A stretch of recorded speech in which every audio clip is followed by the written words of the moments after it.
इसी तरह जो है वो आइटम का पेज है। जैसे हमने यहाँ पर रिकॉर्ड हमने इंटर किया सप्लायर, फिर इस आइटम का पेज, आइटम के पेज के ऊपर हम आइटम का नाम कोई चीज़ जैसे बासमती चावल, कुकिंग, कोको कोला या जो जो हमारे ग्रोसरी आइटम्स हैं वो हम यहाँ पर लिखेंगे। उसका वेट लिख देंगे कि 4 kg है, 1 kg है, 4 kg है, जिस हिसाब से, ठीक है।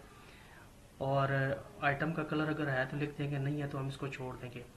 उसके बाद यहाँ पे थ्रेश होल्ड में हमें बताता है कि ये मैंने किया पर एक मैंने लिमिट रखी है कि कोई भी जो है ना वो स्टॉक जो है ना 10 से नीचे नहीं है। यानी कि मैं कहता हूँ अगर कुकिंग ऑयल के पैकेट मंगवाए हैं तो वो 10 से नीचे नहीं होने चाहिए। यानी थ्रेश होल्ड एक हमने लिमिट रख दी है।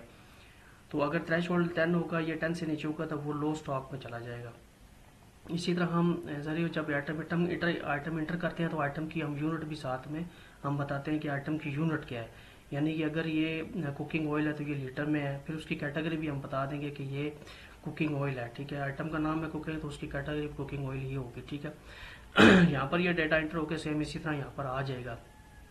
अब यहाँ पर हमें जैसे हम थ्रेशोल्ड एंटर करेंगे तो यहाँ पर करंट स्टॉक भी हमें शो हो जाएगा, भाई इतना करंट स्टॉक आपके पास अभी आपने इंटर किया है और ऑलरेडी पड़ा हुआ तो वो ऑलरेडी पड़ा हुआ करंट स्टॉक भी यहाँ पर शो होगा। थ्रेश होल्ड भी हमें बता देगा यहाँ पे, ठीक है। इसी तरह हम इसको एडिट भी कर सकते हैं, डिलीट भी कर सकते हैं। अब आगे चलते हैं हम ऑर्डर्स के अंदर क्रिएट ऑर्डर पे चलते हैं। क्रिएट ऑर्डर का मतलब ये होता है कि जब भी हम किसी सप्लायर को हम ऑर्डर देते हैं तो हम यहाँ से क्रिएट ऑर्डर पे आएंगे कि हमें कोई चीज़ सप्लायर से चाहिए तो हम क्या करेंगे, क्रिएट ऑर्डर पे आएंगे। न्यू ऑर्डर पर क्लिक करेंगे तो एक हमारे पास एक ऑर्डर क्रिएट हो जाएगा। यहाँ से हम प्रोडक्ट को सिलेक्ट, जो पीछे हम प्रोडक्ट्स हमने ऐड किए हैं वो प्रोडक्ट्स यहाँ पर आना शुरू हो जाती है, ठीक है, क्योंकि हमने वही मंगवानी है जो हमने पीछे अपने रिकॉर्ड में रखी हैं।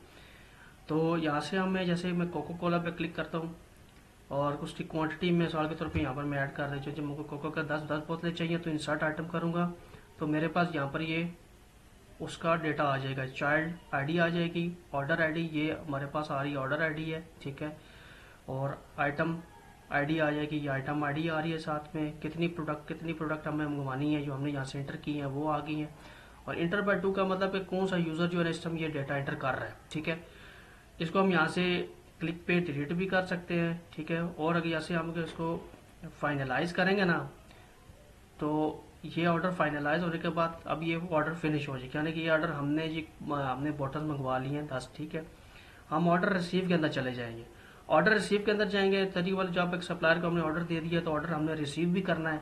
तो जैसे मैं आऊँगा तो मैं देखूंगा कौन सा ऑर्डर आईडी थी। ऑर्डर आईडी 33 थी तो ऑर्डर आईडी 33 पे जैसे ही हम क्लिक करूंगा तो ये कोको कोला आपके पास प्रोडक्ट आ गई है, ठीक है। उसकी आइटम आईडी भी आ रही, नेम भी आ रहा है। और क्वांटिटी आपने कितनी सप्लायर को बताई थी, 10, ठीक है। अभी वो 10 लेके आए। अब आप यहाँ से रिसीव करेंगे, सप्लायर से रिसीव करेंगे क्वांटिटी।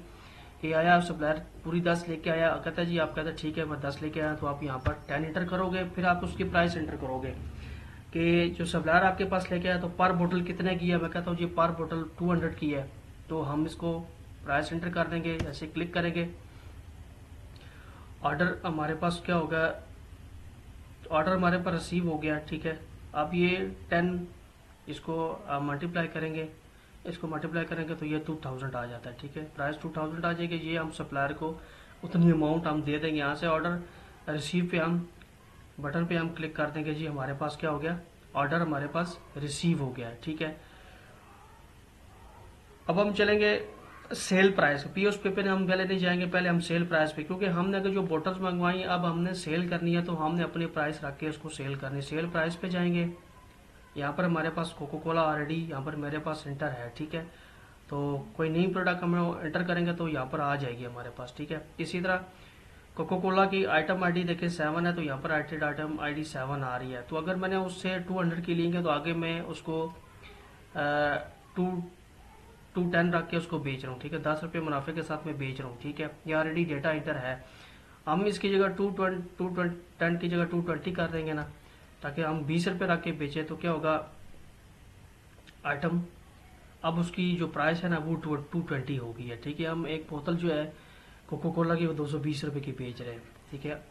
सप्लायर से हमने ली 200 की और हम खुद से जो है ना वो 220 रुपये रख के हम बेच रहे हैं। हम इसको यहाँ से डिलीट भी कर सकते हैं, इस रिकॉर्ड को हम यहाँ से डिलीट भी कर सकते हैं। अच्छा, अब हमारे पास पीओएस, अब हम पीओएस पे जा रहे हैं। पीओएस का मतलब पॉइंट ऑफ सेल, ठीक है।